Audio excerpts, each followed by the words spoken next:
दोस्तों राधे राधे, कैसे हो आप सब। आई होप आप सब अच्छे होंगे और आप सभी तैयारी अच्छे तरीके से कर रहे होंगे। तो आज जैसे कि आपको थंबनेल देख के पता लग गया होगा, आज हम किस टॉपिक पे बात करने वाले हैं।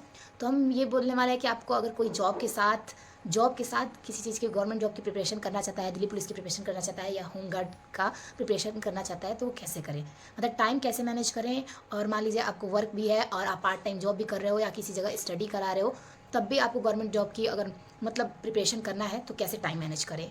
तो अगर आप सुबह के 6 बजे भी उठते हो या आप मान लीजिए सुबह के 5 बजे, तो सभी लोग लगभग उठ जाते होंगे। तो अगर 5 बजे आप उठ जाते हो तो आप अगर आराम से चाहो तो 5 से 6 2 घंटे स्टडी कर सकते हो। उसके बाद 7 बजे से अपना जो भी काम हो आप अपना काम वर्क कीजिए। मान लीजिए घर पे खाना बनाना होता है, लेडीज़ हैं तो खाना बनाना, और अगर जेंट्स होंगे या किसी और को कोई भी जॉब करते होंगे तो अपना सारा काम खत्म कर लीजिए सुबह के टाइम और अपने जो भी जॉब है उस पर चले जाइए। उसके बाद जॉब से आप जब भी आते हो, अगर मान लीजिए गर्ल्स अगर टीचिंग कराने जा रही हैं तो वो 3 या 2 या 3 बजे तक आ जा रही होंगी घर से। घर पे आने के बाद अपना आधे 1 घंटे में खाना खा लीजिए, मतलब खाना खाने के बाद आराम रेस्ट कर लीजिए।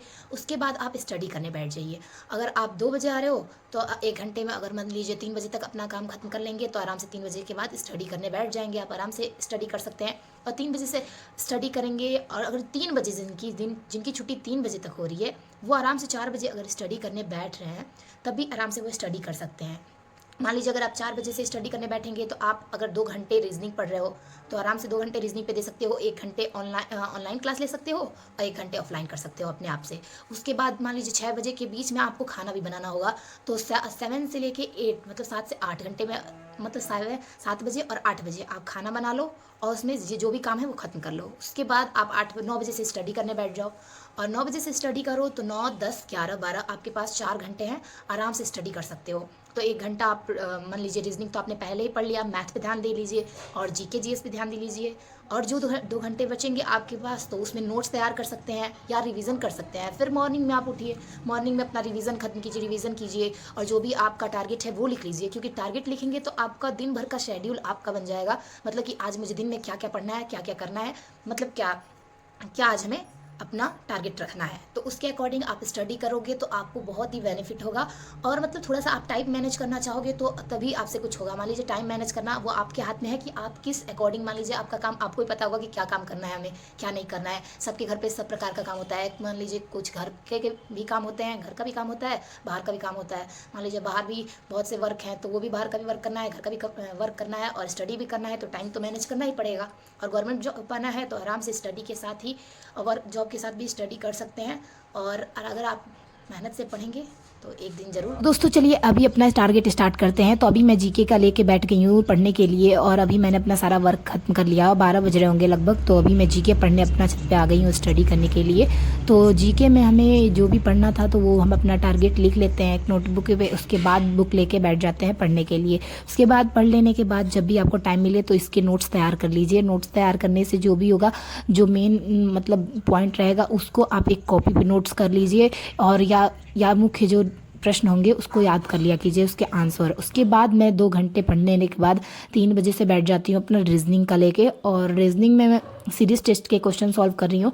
और जो भी 12th पास स्टूडेंट है और स्टार्टिंग से प्रिपरेशन कर रहे हैं तो उनको सबसे पहले ऑनलाइन क्लास में, मतलब जो भी टीचर पढ़ा रहे हैं, बेस्ट टीचर रीजनिंग के टीचर हैं, उनसे 1-2 क्लास ले लिया कीजिए और अच्छे तरीके से समझ लीजिए क्वेश्चन को। उसके बाद जाके आप सॉल्व कीजिए तो आपका बहुत ही आपको ईजी लगेगा क्वेश्चन सॉल्व करना, उतना ही अच्छे से समझ में आएगा। क्योंकि स्टार्टिंग से जब आप तैयारी करते हो तो आपको समझ नहीं आता है कि हमें कहाँ से पढ़ना है, क्या स्टडी करना है, कैसे करना है, कुछ नहीं समझ में आता है। लेकिन जब आपको पता लग जाता है कि इस तरीके से हमें स्टडी करना है और ये तरीका होगा कि हम इससे अच्छे तरीके से तैयारी कर सकते हैं, तब आपको बिल्कुल समझ में आने लगता है। तो इसलिए आप पहले रीजनिंग की क्लास ले लिया कीजिए, ऑनलाइन क्लास किसी भी टीचर की जो अच्छा पढ़ाते हो। वैसे तो मैं देख लेती हूँ अंकित सर की, जो कि पहले के जो पीछे क्लासेस हैं जो कि उन्होंने पहले डाला था, तो उसमें भी वो उन्होंने बहुत अच्छे तरीके से चैप्टर पढ़ाया है। वो चैप्टर सेम ही होता है तो वही तरीका रहेगा समझाने का। बस ये है कि क्वेश्चन तो डिफरेंट आते हैं और हर एग्ज़ाम में डिफरेंट क्वेश्चन तो आएंगे, बस सेम प्रोसेस होता है क्वेश्चन आने का। हाँ, तो अभी हम मैथ लेके बैठ जाते हैं, मतलब 5 बज गए हैं और 5 से लेके 7 बजे तक फिर हम अपना मैथ पढ़ लेते हैं। और मैथ में मुझे अभी परसेंटेज ही पढ़ना था, तो मैं परसेंटेज के क्वेश्चन सॉल्व कर रही थी। परसेंटेज थोड़ी बताया था मैंने आपको कि बड़ी क्लास है, तो इसलिए मुझे थोड़ा उसमें टाइम लगता है, तो इसलिए परसेंटेज की क्लास मैं ले लेती हूँ। और उसके बाद मैं अपना जाऊँगी खाना बनाने, उसके बाद मैं रात का मतलब स्टडी करूँगी, जो कि मैं आपके साथ शेयर नहीं कर रही हूँ। तो अभी मैं इतना ही अपना स्टडी शेड्यूल टाइम आपके साथ शेयर कर रही हूँ, लेकिन कल हो सके तो कल परसों में आपको मैं डे टू नाइट स्टडी भी शेयर कर दूँगी। तब तक आप सब स्टडी करते रहिए, मस्त रहिए।